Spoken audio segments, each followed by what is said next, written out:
Ouviremos agora o programa Hora de Crescer Interiormente com Trigueirinho, e os temas de hoje são Almas Jovens e Almas Adultas, Ensinamentos guardados na alma, o valor do desapego, oferta para equilibrar o karma dos outros, a razão das guerras e todos somos curadores.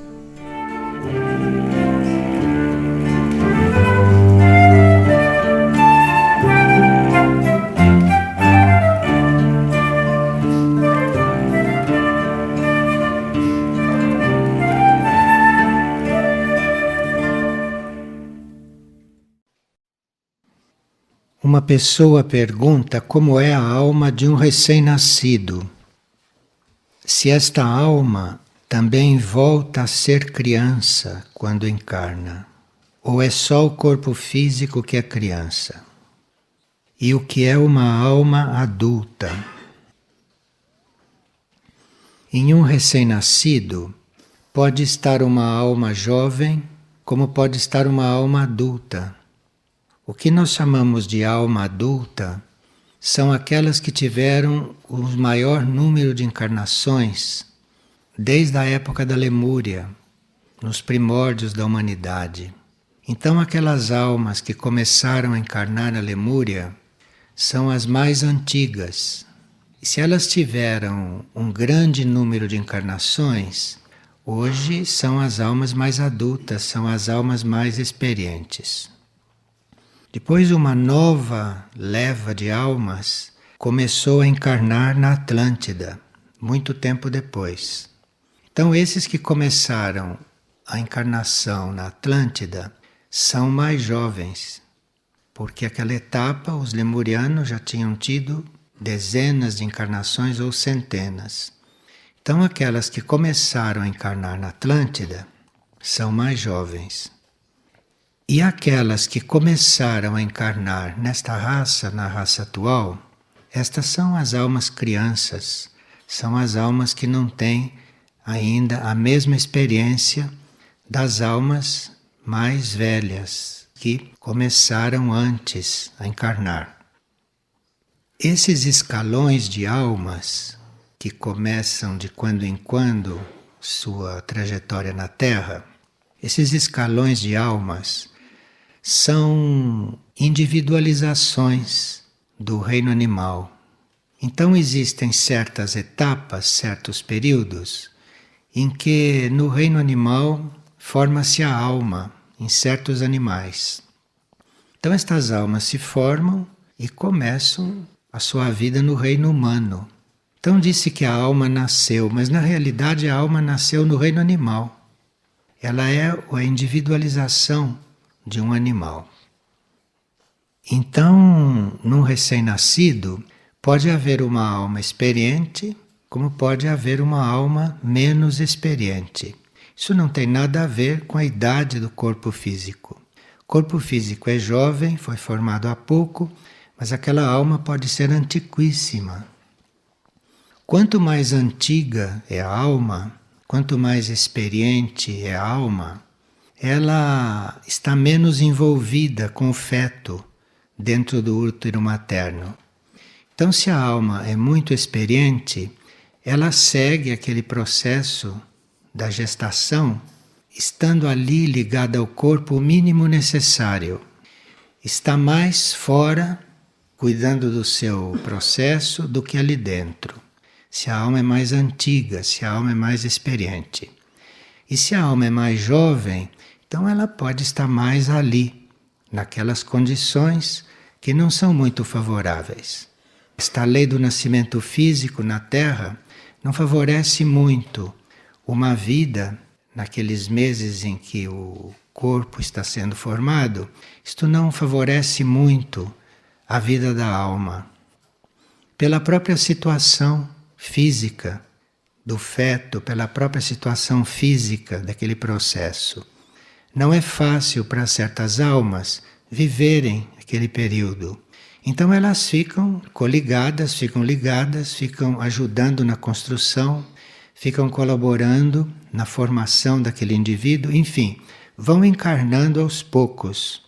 Mas quanto mais evoluída é a alma, menos contato ela tem naquele período, ou pelo menos contato direto, pelas próprias condições desta lei do nascimento físico como é aqui.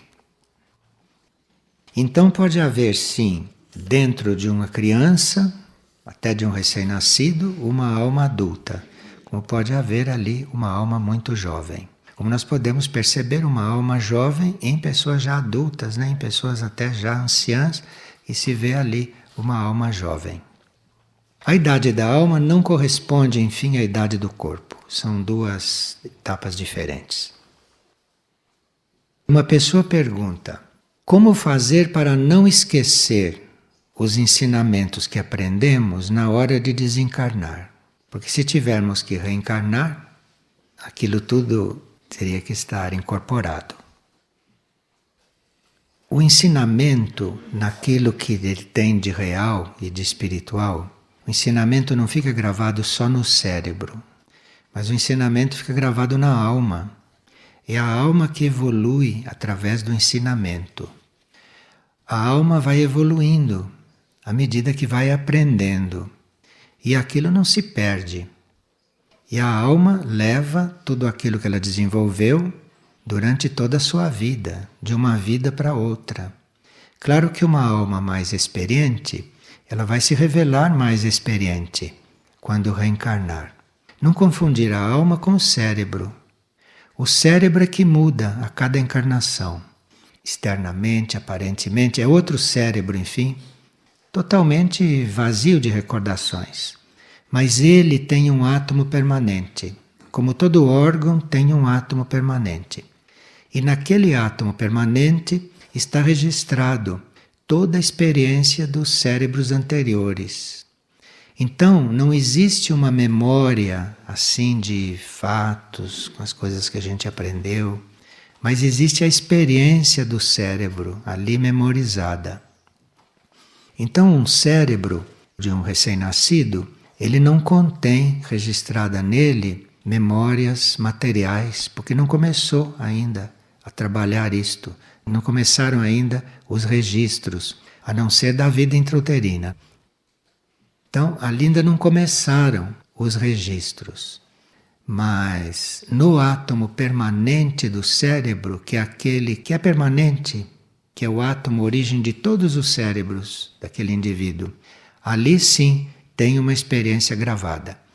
Mas o que esses átomos permanentes dos órgãos gravam não é bem a experiência intelectual, não poderia ser, não é? Como é a memória da alma. A alma tem uma memória mesmo, mas isto é diferente da memória do corpo, diferente da memória dos órgãos, mas tudo tem memória. Então o ensinamento é gravado na alma, e aquilo não se perde, ela muda de corpo, ela leva com ela o ensinamento. Agora, se existe uma alma sábia, se existe uma alma culta, não? Se existe uma alma já experiente, é claro que aquilo influencia o cérebro. Aquilo influencia o cérebro, aquilo emite vibrações para o corpo físico e, portanto, o cérebro também está recebendo aquelas vibrações. Então não é que o cérebro guarde a memória, mas o cérebro, como qualquer órgão do corpo, recebe as vibrações da alma. E quanto mais a alma é experiente, mais aquelas vibrações são construtivas, criativas, positivas, etc. O que a alma estiver trabalhando ali. Então, quando nós desencarnamos, nós não esquecemos nada, porque a alma vai continuar. Quando nós tivermos outro cérebro, aí sim, aquele cérebro está jovem. Mas é uma forma de estar jovem diferente do cérebro inexperiente, diferente do cérebro mais jovem mesmo. É uma forma diferente de ser jovem. E a alma vai transmitindo para aquele cérebro aquilo que for necessário transmitir. Por exemplo, nós podemos não ter recordação nenhuma das nossas vidas passadas conscientemente. O cérebro pode não ter guardado nada das vidas passadas conscientemente. Porém, a alma pode passar para este cérebro alguma impressão, alguma notícia, algum detalhe. A alma pode informar a este cérebro. E ele não exatamente recordar, mas ele receber aquilo da alma e, de uma certa forma, formular aquilo como memória. Então, por isso que essas notícias que se divulga de encarnações passadas das pessoas e tudo, isto tudo passa por tantos filtros, passa por tantas reproduções, e aquilo, quando chega no cérebro, para a gente tomar a consciência, aquilo penetra o cérebro, toma as cores do cérebro. Então eu não sei se são totalmente autênticas essas memórias de encarnações passadas, porque se veio através do cérebro, já tomou a conotação do cérebro desta encarnação. Então já é outra coisa, nunca é uma coisa realmente autêntica, realmente exata. Exata mesmo só se tem na alma, no corpo causal, que é o corpo da alma, a memória da alma. Ali sim está exato, mas não como fatos. Então veja, quando alguém diz, eu fui um centurião romano, imagina quanta interferência houve aí, desde aquela encarnação até agora, para ele dizer que foi um centurião romano. Quanta interferência, quanta coisa aconteceu. E mais o cérebro dele. Tudo que pensa de um centurião romano, vai tudo para lá. Veja que esse assunto da memória das vidas passadas é realmente seguro só na alma. E nas recordações, nos sonhos, são indicações, mas nada muito exato. E nem pode mesmo ser exato, porque tudo é tão dinâmico, a vida é tão dinâmica, que não sei se pode reconstruir alguma coisa exatamente. Não sei se há condições para isso. Parece que não. Quando a gente está identificado com a alma, é ali. Com reencarnação ou sem reencarnação, a gente está vivo, está ali, está consciente ali, não é? Se a pessoa que aqui na Terra está ligada a alguma coisa, quando desencarna, continua ligada a esta mesma coisa. Bem, nós estamos todos avisados, né? Que devemos treinar o desapego enquanto estamos aqui. Porque tudo aquilo ao que nós nos mantemos apegados, isso nos acompanha. E nós vamos encontrar isto nos outros planos, nos outros níveis. Então, se nós fomos ligados a alguma coisa aqui, realmente ligados, provavelmente no plano astral e no plano mental, vamos nos sentir ligados. E isso não é muito positivo para a alma que deve desencarnar completamente. Porque para a alma seria, digamos, natural que ela conseguisse desencarnar totalmente para ficar fazendo o seu estágio livre, desimpedida, para aprender as coisas e tudo. Se a alma não se desliga totalmente, se ela leva apegos, se ela leva coisas não resolvidas, isto tudo vai ficando dentro da vida dela lá, no plano astral e no plano mental. Então, quanto menos a gente se ligar às coisas, a lei é estar no mundo sem ser do mundo. Quer dizer, você pode estar lidando com tudo, mas isto não quer dizer que você fique preso a nada. Isto é um treinamento muito sério. E evidentemente que se a pessoa está coligada com coisas positivas, isto vai ser mais positivo lá do que se ela estiver ligada a uma coisa negativa. Mas para a vida da alma realmente, para a vida superior da alma, o quanto mais ela estiver desimpedida de ligações, melhor. Porque aí ela vai poder frequentar os planos mais internos de consciência.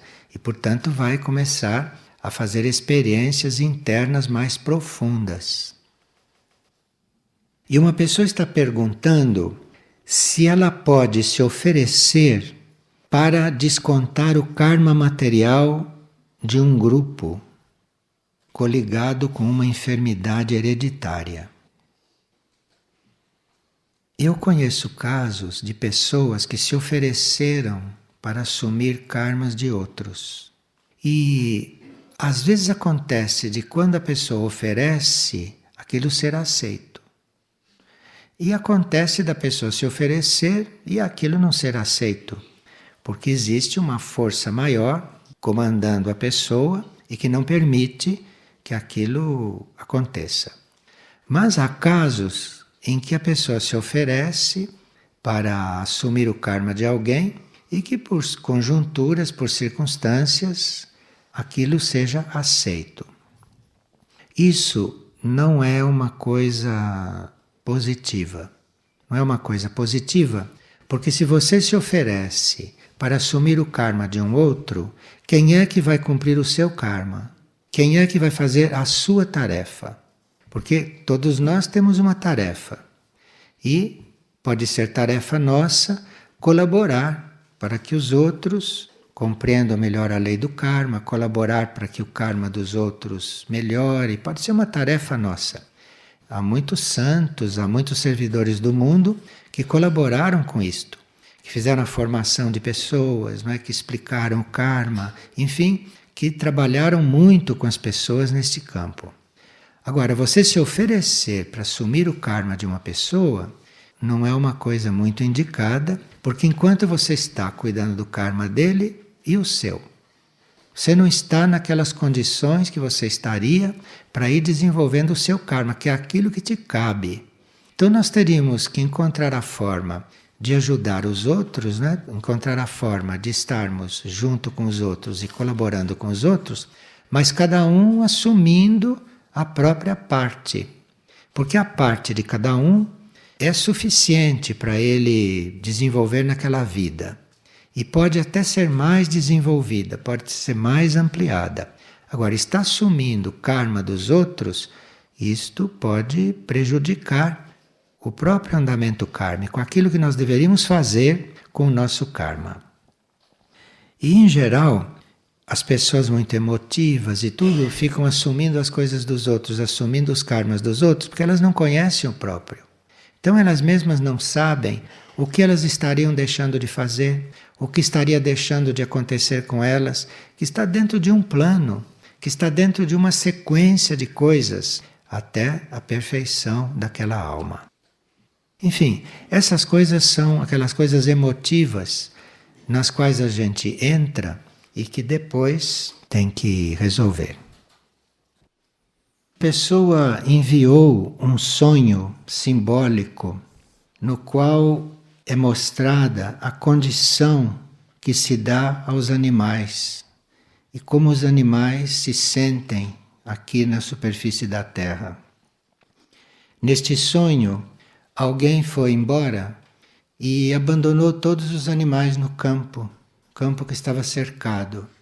Então esta pessoa viu o desespero desses animais ali abandonados, sem água, sem trato, e ela então achou que foi um sonho muito vívido, que a impressionou muito. Então, muitas pessoas se perguntam por que há guerras, né? Porque alguns países não querem guerras. Algumas pessoas também não querem guerras. E, no entanto, as guerras se fazem. Vem uma guerra atrás da outra, agora vem várias guerras ao mesmo tempo no planeta. E muitos se perguntam por que ainda há isto, não? Se a maioria já compreendeu o que é uma guerra, se a maioria já experimentou que de uma guerra no fundo não há vencedores, porque há tanto desgaste com uma guerra, mesmo para os vencedores, todos já sabem disso. E por que as guerras continuam? E não há o mínimo sinal de que as guerras vão acabar. É por causa do trato do homem com os animais. Enquanto os homens comerem carne, vai haver guerras. Porque na lei do karma, na lei do equilíbrio, a humanidade tem que pagar com o próprio sangue o sangue derramado no reino animal por ela. Então, enquanto se comer carne, enquanto se tratar os animais desta forma, vai haver guerras. Mesmo que a gente não queira, quando a gente vê, surgiu uma guerra. E aquela guerra vai se alastrando. Isto é pagamento é o pagamento com o sangue humano pelo sangue derramado no reino animal. Isto é um ponto que, quanto mais pessoas tomarem consciência, melhor. Aqui estão perguntando quando uma pessoa que formalmente não é curador, nem terapeuta e nem médico, mas que a si mesmo sabe diagnosticar. Se é ético e se é correto intervir ou sugerir com a intenção de ajudar. Todos nós, em essência, somos curadores. Então, quando se fala de curador, está se falando de qualquer um de nós. É que alguns já têm isto aflorado, manifestado, e outros têm isso latente, em essência. Isto é uma das linhagens que o nosso espírito deve desenvolver. Através das nossas vidas, o nosso espírito, em uma delas ou em algumas delas, deve não só desenvolver a cura, como deve também exercê-la. Então todos nós somos curadores. O que acontece é que em certas vidas aquilo não emerge. Emergem outras coisas para serem desenvolvidas. Porque nós não podemos desenvolver tudo ao mesmo tempo. Então aqueles que têm consciência ou que já trabalham com isto, nós chamamos de curadores. Mas em essência todos nós o somos. Então nós precisamos saber destas coisas. Aliás, temos que saber das 7 linhagens, né? Temos que saber dos 7 caminhos, porque mais cedo ou mais tarde vamos trilhá-los, se é que já não os trilhamos em uma vida passada.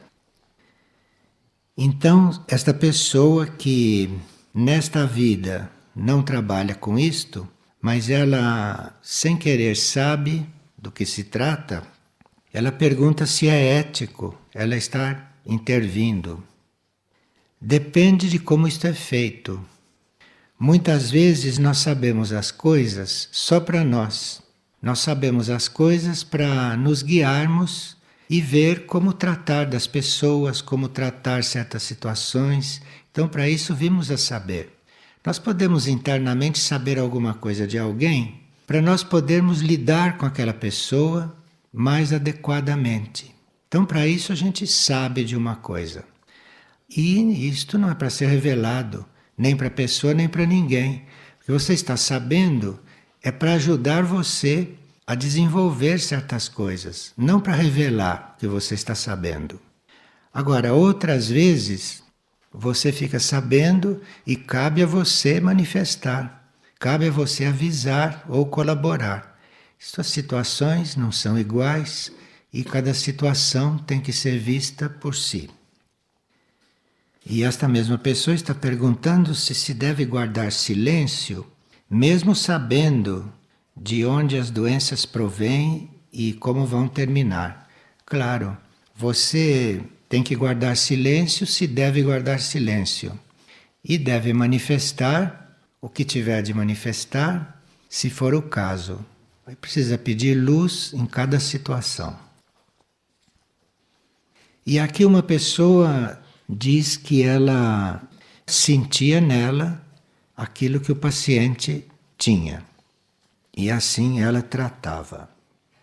Mas depois, de repente, nunca mais ela sentiu isto.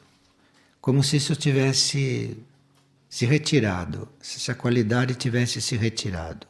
E ela está perguntando o que aconteceu. Isto são fases, são etapas.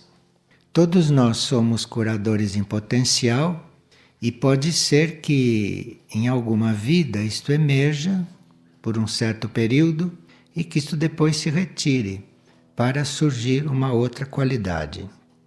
Essas qualidades podem se recolher, às vezes na mesma encarnação, para que outra forma de desenvolvimento e de aprendizagem possa surgir. Existem aquelas encarnações nas quais nós podemos sintetizar muitas coisas, podemos fazer várias coisas ao mesmo tempo e desenvolver várias coisas ao mesmo tempo. Mas isto não é comum E em cada encarnação a gente vai desenvolvendo uma coisa ou duas ou aquelas que são compatíveis com aquele momento da nossa evolução. Mas isso é muito provável que se tenha a capacidade de ter esta sensibilidade e de repente esta sensibilidade se recolher. É que alguma outra coisa tomou seu lugar no nosso trabalho ou na nossa vida. Eu conheço pessoas, por exemplo, que em certos momentos desenhavam muito bem, faziam coisas muito boas. Depois passaram-se 2 ou 3 anos, por mais que se esforçasse, não conseguia mais fazer um desenho bom. Isto não quer dizer que a coisa se retirou, que acabou aquela qualidade. Quer dizer que aquilo se recolheu porque o indivíduo está desenvolvendo outras coisas, está passando por outros processos naquele momento.